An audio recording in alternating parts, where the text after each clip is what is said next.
day 2 of the conference. I'd love to. Yeah. So one of the things that we see happening with the Affordable Care Act and with the future of healthcare delivery systems in the United States is an increased interest in healthcare that involves those concepts of wellness and prevention, and in being able to deliver healthcare equitably across, a wider population, not just of people who happen to have, especially in the context of massage, not just people who are able to pay for it out of pocket.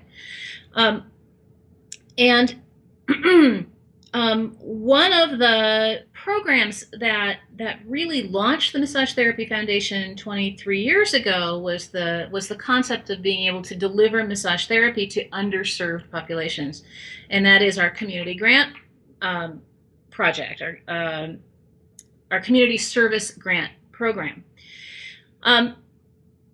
With changing attitudes about where massage fits in healthcare, what we have come to realize over a period of time is that those kinds of outreach programs are essentially a branch of public health service. And as that, they need to meet the same standard as other healthcare delivery systems. In other words, we need to be able to evaluate them to see if they're really providing not just the service in terms of touching people, but the kind of impact on those people's lives that we hope that they do.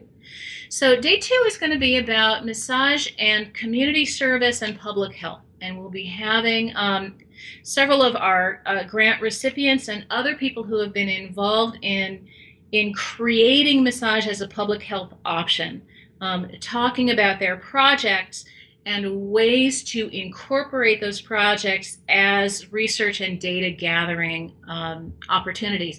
Again, partly for the effect that we have on these special populations, torture survivors, children with burns, at-risk Latina youth, for instance, and impact on those populations, but also on whether the program itself is able to become self-sustaining and what it needs to become self-sustaining.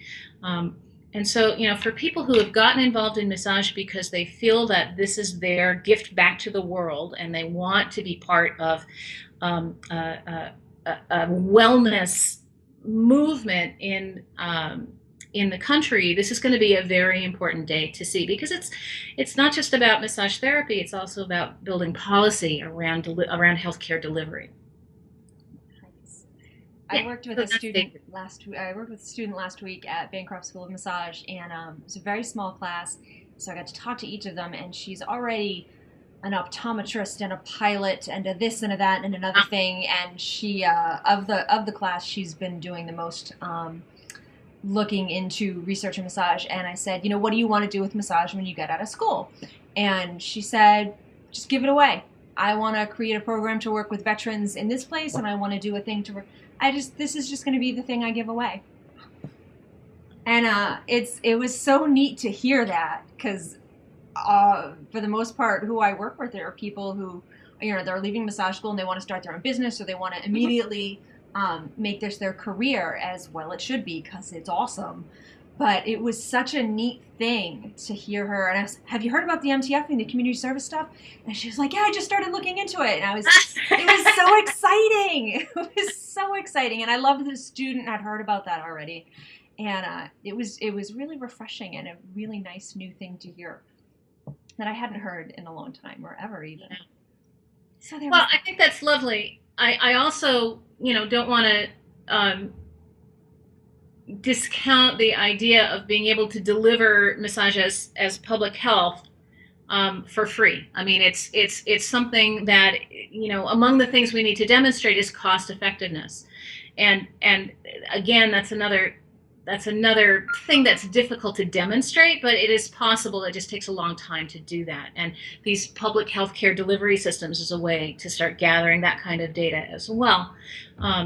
So I love the idea of getting into it because you have the freedom to be able to give it away. But even more, I love the idea of getting into it because you can be delivering services to underserved people and also get paid for it because it's valued. Program. It's huge. It's so neat. Sweet. What a great field. We do have a great field. We do.